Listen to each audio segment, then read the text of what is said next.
Good morning, good afternoon, good evening everyone. I hope you all are good, you all are fine. अच्छा जी, मैं भी बढ़िया हूँ. तो भैया आज मैं फिर से आया हूँ एक और टॉपिक को समराइज तरीके में आप लोगों को जल्दी से समझाने के लिए. आज हम करने वाले हैं सीए इंटर का कंपनी लॉ में चैप्टर 8 में सेक्शन नंबर 127. भाई सीए इंटर के कंपनी लॉ में सेक्शन नंबर 127 एक बहुत इंपॉर्टेंट सेक्शन है. बिल्कुल छोटा सा सेक्शन है लेकिन इससे बहुत बार क्वेश्चन पूछा गया है. तो जल्दी से स्टार्ट करते हैं सेक्शन नंबर 127 को. सेक्शन नंबर 127 क्या है? Punishment for failure to distribute dividend within 30 days.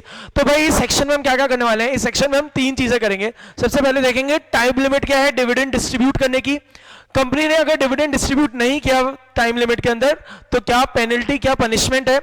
Third चीज हम देखेंगे कि कौन से वो एक्सेप्शंस है या जनरल केसेस है जहां कंपनी पर पनिशमेंट नहीं लगेगा.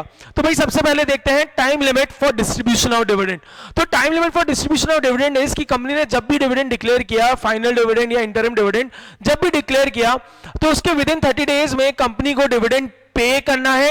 और एक बात नोट करिएगा, अगर if the dividend payment is getting through dividend warrants, अगर डिविडेंड वारंट्स के थ्रू पेमेंट हो रहा है तो dividend warrants should get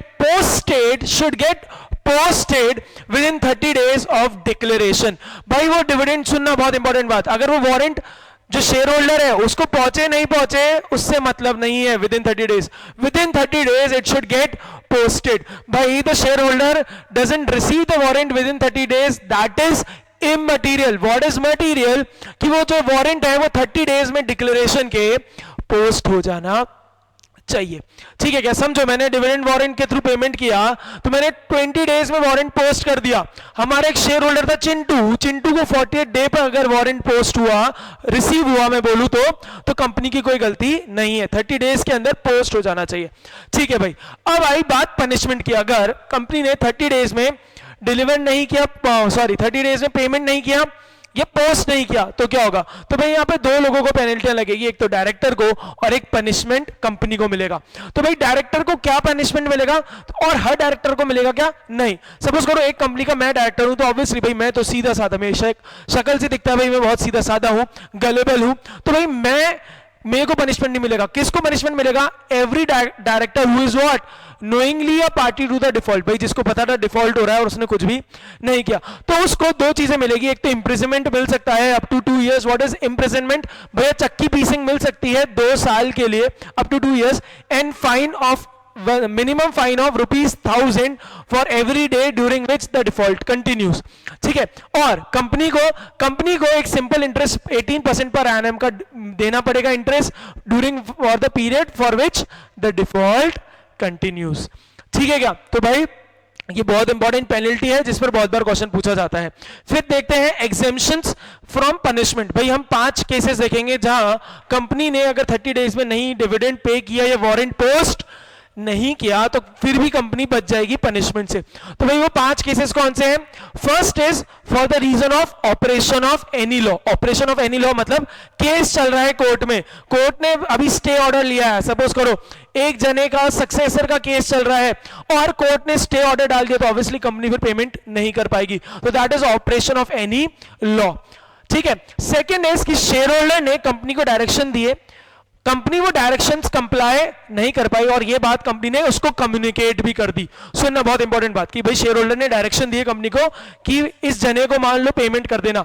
company ने वो डायरेक्शन कोशिश करी लेकिन वो कंप्लाई नहीं कर पाई और ये बात अगर उसने शेयर होल्डर को बता दी तो 127 नहीं लगेगा. सपोज करो एक शेयर होल्डर है चिंटू, उसने बोला कि भाई मेरा डिविडेंड का पेमेंट कंपनी को बोला पिंटू को दे देना. कंपनी पिंटू को पेमेंट देने गई, नहीं दे पाई. और अगर ये बात कंपनी ने चिंटू को बता दी कि भैया पिंटू को पैसा नहीं दे पाए तो कंपनी पे 127 नहीं लगेगा. लेकिन अगर कंपनी ने पिंटू को पेमेंट नहीं दे पाया और ये बात चिंटू को कम्युनिकेट नहीं करी तो कंपनी पर सेक्शन 127 की पेनल्टीज पनिशमेंट लग जाएगा. ठीक है. थर्ड बात आई कि there is what a dispute regarding right to dividend, कि भाई डिविडेंड किसका है उस पे राइट पे डिस्प्यूट चल रहा है. फोर्थ आई कि कंपनी ने का जो पेमेंट है वो कंपनी ने शेयर होल्डर से लॉफुली एडजस्ट कर लिया. लॉफुली एडजस्ट कर लिया मतलब कंपनी मान लो आपसे कॉल्स इन एरियर्स मांगती थी, कंपनी को कोई सम ड्यू था तो कंपनी ने वो डिविडेंड का पेमेंट को उस कॉल्स इन एरियर्स के अमाउंट से सेट ऑफ कर लिया, उसको एडजस्ट कर लिया, तो that is what lawfully adjusted. फिर एक लास्ट आया कि for any other reason company dividend pay नहीं कर पाई 30 डेज में, पोस्ट नहीं कर पाई वारंट, और वो reason that is not because of the default of the company. तो भाई 5 रीजंस क्या है? Operation of law, direction share holder ने दिए, कंप्लाई नहीं कर पाया, उसको कम्युनिकेट कर दिया, dispute regarding right of dividend, fourth बोला lawfully adjusted calls in arrears वाली बात, और फिफ्थ बोला फॉर एनी अदर रीजन जिसमें कंपनी का डिफॉल्ट नहीं है। तो इसके लिए भाई मैंने आपको जिससे एग्जाम में बिल्कुल ढंग से याद रहे उसके लिए आपके लिए एक मेमोरी टेक्निक बना दी जो आप नोट भी कर लेना, doctor old, doctor old, DROLD।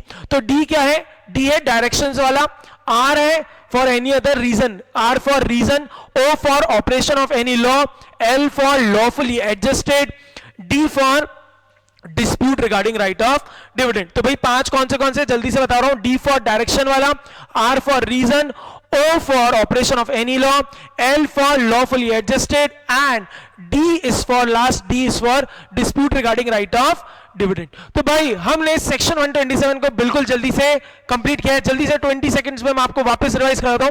भाई कंपनी ने डिविडेंड डिक्लेयर कर दिया तो कितने दिन में देना है? Sir with in 30 days company को डिविडेंड पे करना है। अगर if it is getting posted bye dividend warrant, the warrant should get posted with in 30 days. It is immaterial अगर उसको शेयर होल्डर को पहुंचे या नहीं पहुंचे, पोस्ट हो जाना चाहिए 30 डेज में। सेकंड है पनिशमेंट। तो पनिशमेंट में एवरी डायरेक्टर जो डिफॉल्ट में है उसको एक तो इंप्रिजमेंट मिल सकता है up to 2 years and maximum fine of ₹1000 per day during for which the default continues. Company को सर सिंपल इंटरेस्ट देना पड़ेगा 18% एनम का for the period for which default continues. अच्छा एग्जेम्पशन है, 5 एग्जेम्पशन है। डॉक्टर ओल्ड, डायरेक्शंस दिए share holder ने, company comply नहीं कर पाई और उसको कम्युनिकेट कर दिया। R for any reason, for any other reason जिसमें कंपनी का कोई डिफॉल्ट नहीं है। O for operation of any law, L for lawfully adjusted calls and arrears वाली बात, D for dispute regarding the right of dividend. तो भाई I hope आपको समझ आया होगा। हम फिर से मिलेंगे, till then take care, bye bye.